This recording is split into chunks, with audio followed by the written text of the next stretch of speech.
Good evening.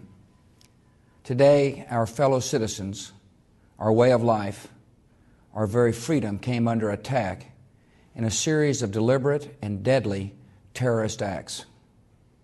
The victims were in airplanes or in their offices, secretaries, businessmen and women, military and federal workers, moms and dads, friends and neighbors. Thousands of lives were suddenly ended by evil, despicable acts of terror. The pictures of airplanes flying into buildings, fires burning, huge structures collapsing, have filled us with disbelief, terrible sadness, and a quiet, unyielding anger. These acts of mass murder were intended to frighten our nation into chaos and retreat. But they have failed. Our country is strong. A great people has been moved to defend a great nation. Terrorist attacks can shake the foundations of our biggest buildings, but they cannot touch the foundation of America. These acts shattered steel, but they cannot dent the steel of American resolve. America was targeted for attack because we're the brightest beacon for freedom and opportunity in the world, and no one will keep that light from shining.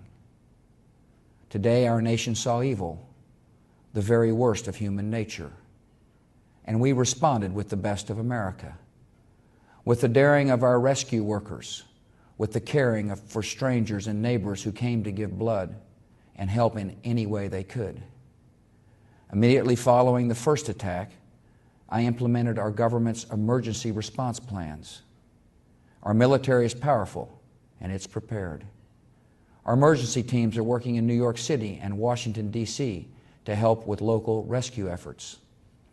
Our first priority is to get help to those who have been injured and to take every precaution to protect our citizens at home and around the world from further attacks. The functions of our government continue without interruption. Federal agencies in Washington, which had to be evacuated today, are reopening for essential personnel tonight and will be open for business tomorrow. Our financial institutions remain strong, and the American economy will be open for business as well. The search is underway for those who are behind these evil acts. I've directed the full resources of our intelligence and law enforcement communities to find those responsible and to bring them to justice. We will make no distinction between the terrorists who committed these acts and those who harbor them. I appreciate so very much the members of Congress who have joined me in strongly condemning these attacks. And on behalf of the American people, I thank the many world leaders who have called to offer their condolences and assistance. America and our friends and allies join with all those who want peace and security in the world, and we stand together to win the war against terrorism. Tonight, I ask for your prayers for all those who grieve, for the children whose worlds have been shattered, for all whose sense of safety and security has been threatened. And I pray they will be comforted by a power greater than any of us, spoken through the ages in Psalm 23.